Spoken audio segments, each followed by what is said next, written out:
और दूसरा है मिड टर्म गोल और तीसरा है लॉन्ग टर्म गोल। यानी शॉर्ट टर्म गोल का मतलब इस महीने का हमारा क्या गोल रहेगा, भाई ये महीने हमें कहाँ जाना है, कितनी इनकम लेनी है, मालूम होना चाहिए कि नहीं होना चाहिए।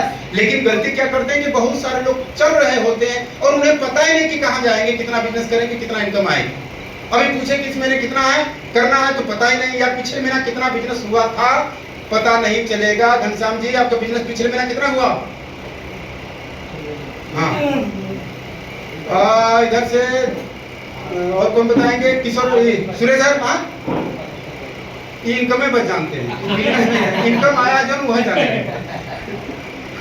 सुरेश सर ये जानते हैं कि 875 हमें आया है, बिजनेस से क्या मतलब? 36,500। 40 आपका क्यों नहीं हुआ भाई? 40 आप जानते हैं कि यहाँ पहुंच जाएगा तो इनकम हमारी सीधे 3 गुना बढ़ जाएगी। हाँ? बहुत सारे साथियों को मालूम नहीं होता है। तो साथियों मैं आपसे कहना चाहूंगा कि हमें कहाँ जाना है, इस महीने का आपका गोल होना चाहिए। अब अगला महीना आ रहा है सितंबर, ये लॉन्ग टर्म में गिना जाता है लेकिन मान लीजिए हमारे नजदीक है एकदम। तो ये सितंबर का आपका गोल क्या होगा? सितंबर में कौन सा पिन लेना है, उसका रूपरेखा, उसकी रणनीति अभी बन जानी चाहिए कि नहीं बन जानी चाहिए? इसके तीनों के ऊपर बना के चले। एक होता है 6 महीने का, एक साल भर बाद आप कहाँ पहुंचेंगे, 1 साल बाद कहाँ पहुंचेंगे। 3 तरीके के गोल है, हमारे गोल सेट होने चाहिए। इस बिजनेस में आपको मालिक, इस बिजनेस में आपका मालिक कौन होता है? बहुत इंपॉर्टेंट प्रश्न है कि इस बिजनेस में आपका मालिक कौन होता है? बाहरी कामों में हम जाते हैं तो हमारा कोई मालिक होता है और हम उनसे डरते रहते हैं। अब प्रधानाचार्य आप हैं लेकिन आपका मालिक कौन है सर इस एजुकेशन सिस्टम में? बीएससी अधिकारी या कोई ब्लॉक अधिकारी। अब ब्लॉक अधिकारी का दौरा इनके ऊपर पड़ेगा या इनकी स्कूल की तरफ गाड़ी हुर बजाएगी ना, चौकन्ना हो जाएंगे। लड़के उधर बढ़िया, उधर बाहर बनी जाएगा, वैसे नहीं पानी लाओ, ये करो। हो जाता कि नहीं हो जाता? क्योंकि मालिक का डर है। आप ट्रक चलाते थे, आपके ट्रक का मालिक कोई है था, उनसे डर जाते हैं। हर व्यक्ति अपने अपने विभाग में कोई न कोई मालिक के अंदर में ही होता है। तो साथियों सवाल उठता है कि आश्रम में आपका मालिक कौन है? आपको कौन उंगली दिखाता है, कौन डांटता है, कौन टाइम पे आने को कहता है, कौन जगह, कौन मालिक है आपका? कोई नहीं मालिक है। लेकिन साथियों मालिक यदि आपने बना लिया तो निश्चित है कि आपको आगे बढ़ने से कोई नहीं रोकेगा। क्या है आपका मालिक? आपका ड्रीम, सपना ही आपका मालिक है।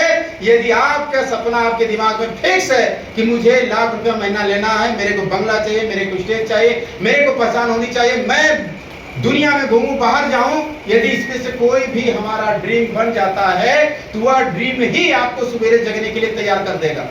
वह ड्रीम ही आपको प्लान दिखाने के लिए तैयार कर देगा। वो ड्रीम ही आपको बदलने के लिए तैयार कर देगा। इसलिए साथियों हमें क्या करना है? इस ड्रीम को अपना, इस ड्रीम को अपना क्या बनाना है? मालिक बनाना है। इसको मालिक का दर्जा देना है साथियों। यह हमारे ऊपर कमांड कसेगा।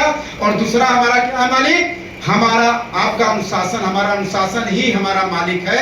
आप कितने अनुशासित होते हैं? जब टाइम दिया जाता है इतने बजे मीटिंग में आना है तो इतने बजे कौन लोग आता है? ड्रेस में कहा जाता है आने को, ड्रेस में कौन आता है? अभी कहा गया कि आपको लेके क्या आना है? जादू का पिटारा और डेमो किट लेके आना है। इतने लोगों में 4 लोग ही लेके आप आए। बहुत सारे लोग मैसेज नहीं देख पाए होंगे, बहुत सारे लोग के पास होगा ही नहीं, बहुत सारे लोग के पास होगा तो सोचेगा कौन ढोने जाए। हाँ? लेकिन यहाँ पे एनर्जी ड्रिंक बढ़ते हुए देखे आप तो मन में आ रहे यार मुंह ले लो तो मजा आएगा। हाँ? इसलिए मौके को चुकना नहीं चाहिए। अनुशासन ही साथियों हमारा मालिक है।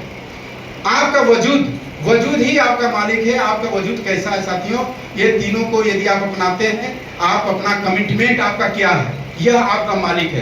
किसी से वादा कर दिए कि सर मैं यहाँ पे जा रहा हूँ, या मैं इतने बजे आ रहा हूँ, या मैं इस मीटिंग में आऊंगा, यदि आप कमिटमेंट कर दिए, उस कमिटमेंट पे यदि आप खरा उतर रहे हैं तो वह कमिटमेंट आपका मालिक है। इसमें अब आपको आगे बढ़ने से कोई रोक नहीं पाएगा। लेकिन मैं देखता हूं कि बहुत सारे लोगों के बातों की कोई वैल्यू नहीं है।